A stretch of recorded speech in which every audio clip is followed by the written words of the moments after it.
Federasi Serikat Guru Indonesia menyoroti persiapan sekolah untuk menyelenggarakan pembelajaran tatap muka secara terbatas belum mencapai 50%, sebab belum ada standar operasional penerapan protokol kesehatan yang ditetapkan sebagai setiap sekolah saat pembelajaran tatap muka berlangsung. Selain itu, sarana dan prasarana protokol kesehatan sekolah di tiap daerah juga belum merata. Dan untuk mengulas lebih dalam, simak wawancara JPM TV bersama Sekjen Federasi Serikat Guru Indonesia, Heru Purnomo. Sudah hampir 1,5 tahun lamanya pemerintah Indonesia menerapkan kebijakan pembelajaran jarak jauh akibat pandemi COVID-19. Lalu rencananya Kementerian Pendidikan dan Kebudayaan pada bulan Juli mendatang akan mulai melakukan pembelajaran tatap muka secara terbatas. Lalu seperti apa penerapannya dan persiapannya dari segi tenaga pendidik maupun juga setiap sekolah yang ada di Indonesia? Saya akan membahasnya bersama dengan Sekretaris Jenderal Federasi Serikat Guru Indonesia, Heru Purnomo. Halo Pak Heru, apa kabar? Alhamdulillah, amin. Pak, untuk persiapan nih Pak, jelang PTM pada bulan Juli mendatang, kalau dari guru ataupun juga tenaga pendidik, seperti apa sejauh ini persiapannya? Kalau bicara mengenai persiapan, Mbak, ini masih di lapangan masih belum siap sebenarnya.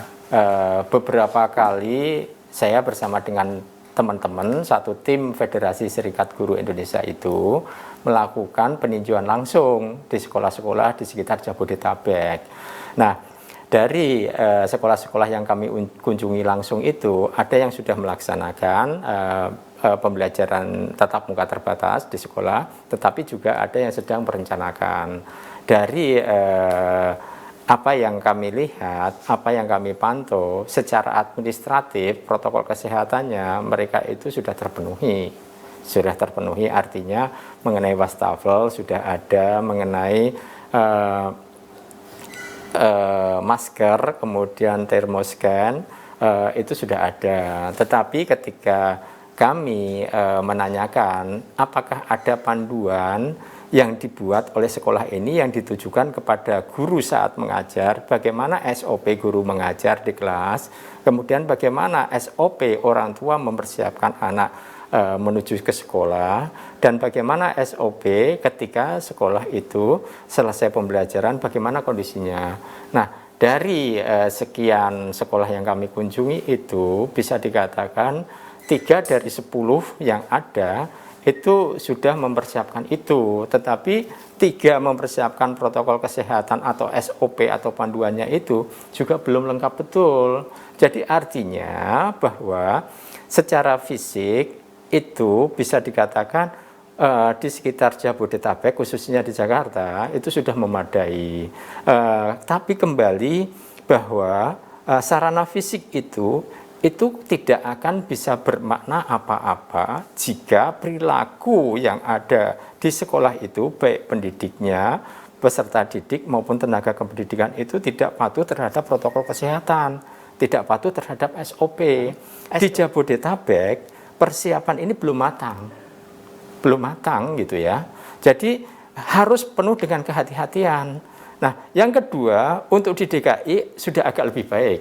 Tetapi ketika kami FSGI menanyakan rekan-rekan guru di jaringan di seluruh wilayah Indonesia itu menyampaikan informasi mengenai kelengkapan sarana itu masih menjadi hambatan. Apalagi mengenai SOP-nya. Jadi masih banyak sekali yang belum siap. Nah, kalau sudah seperti itu belum siap bagaimana? Apalagi kondisi saat sekarang ini vaksinasi guru yang menjadi andalan bagi pemerintah itu belum terlaksana dengan baik. Tanggal 31 Mei kemarin saat persiapan untuk tatap muka yang disampaikan oleh Mendikbud, Ristek, itu menyampaikan bahwa capaian vaksinasi guru baru 28%. Oke, berarti artinya belum semua guru di Indonesia ini divaksinasi gitu ya Pak? Masih jauh. Targetnya 5.600.000 ya, 5,6 juta. Nah, baru sekitar 1,8 yang tervaksin. Berarti itu masih ada 72 yang belum tervaksin. Nah, kalau anggap jumlah target guru itu 5.600.000, Padahal jumlah siswa di sekolah yang ada di Indonesia kurang lebih 50 juta. Berarti baru 5.600.000 berbanding 50 juta, itu kan berarti 10%. 10% dari komunitas pendidikan atau warga sekolah itu baru 20%. Nah, berarti ini masih jauh sekali dengan kondisi itu, Mbak. Nah, kalau kondisi itu masih jauh, satu sisi gurunya belum tervaksinasi semua, masih minim. Sisi lain, protokol kesehatan baik secara fisik, kemudian secara administratif, secara psikis yang mengkondisikan warga sekolah untuk patuh itu tadi belum siap. Jadi ini kesiapannya ini belum siap sekali. Belum matang begitu ya Pak ya? Matang. Kira-kira kalau dari kesiapannya dari FSGI sendiri ini menilainya berapa persen sih Pak? Kalau dilihat seperti itu ya masih jauh, Mbak. Kalau dilihat dengan persentase seperti itu masih jauh. 50% aja belum. Iya, baru kalau seandainya seperti itu, apakah mungkin dengan daftar periksa, masker ada sekian, termoskan ada sekian, wastafel ada sekian, kemudian sprayer untuk penyemprotan disinfektan ada sekian. Nah, ketika ada semuanya, terus itu dianggap sudah selesai. Belum tentu. Karena itu hanya untuk melengkapi kebutuhan administrasi secara fisik. Nanti prakteknya di mana di sekolah itu? Ketika gurunya belum tervaksin tetapi merasa dirinya sehat nggak pakai masker, anaknya ikut niru-niru gurunya tidak pakai masker. Nah, ini potensi sekali itu. Jadi potensi untuk menjadi kluster baru penyebaran COVID. Oke, berarti kalau dari FSGI sendiri sarannya seperti apa Pak? Apakah bisa tetap dilaksanakan PTM pada bulan Juli mendatang atau lebih baik diundur saja? Kami menyampaikan dengan diskusi publik kemarin itu ada rekomendasi yang kami sampaikan kepada pemerintah maupun pemerintah daerah. Bahwa pemerintah daerah bekerja sama dengan satuan pendidikan. Jika positive rate lebih dari 5%, maka jangan buka sekolah. Sekolah yang dibuka tentunya prioritas untuk SMK, untuk SMA. Kenapa Pak? Karena mereka usia fisiknya secara antibodi mereka sudah mempunyai kekebalan yang agak lebih baik. Ya, kalau yang untuk PAUD atau untuk anak SD itu kan masih rentan.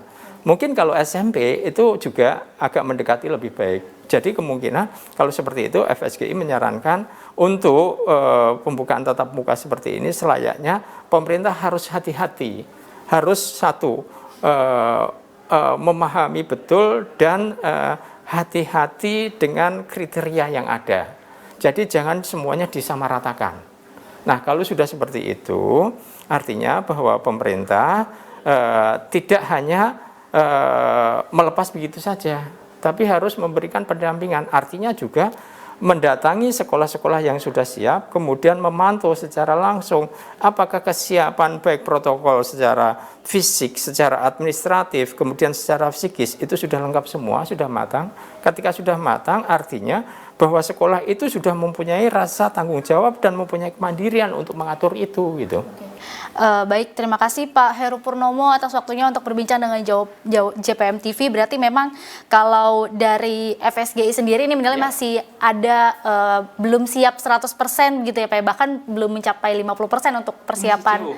Masih jauh, berarti masih harus ada SOP yang dibuat, lalu juga harus ada pengawasan dari penerapan protokol kesehatan di setiap sekolah agar protokol kesehatan itu benar-benar dijalankan dengan baik begitu ya Pak. Satu lagi perlunya dikontrol oleh Dinas Pendidikan setempat untuk memastikan berjalannya pembelajaran itu dengan terawasi dengan baik. Oke, agar benar-benar patuh protokol kesehatan ya Pak ya, agar tidak ada klaster sekolahan begitu ya Pak ya yang mengancam nyawa tenaga pendidik itu sendiri maupun juga dari siswa-siswi yang ada di sekolah. Oke, baik, terima kasih Pak Heru Purnomo atas waktunya untuk berbincang dengan JPM TV.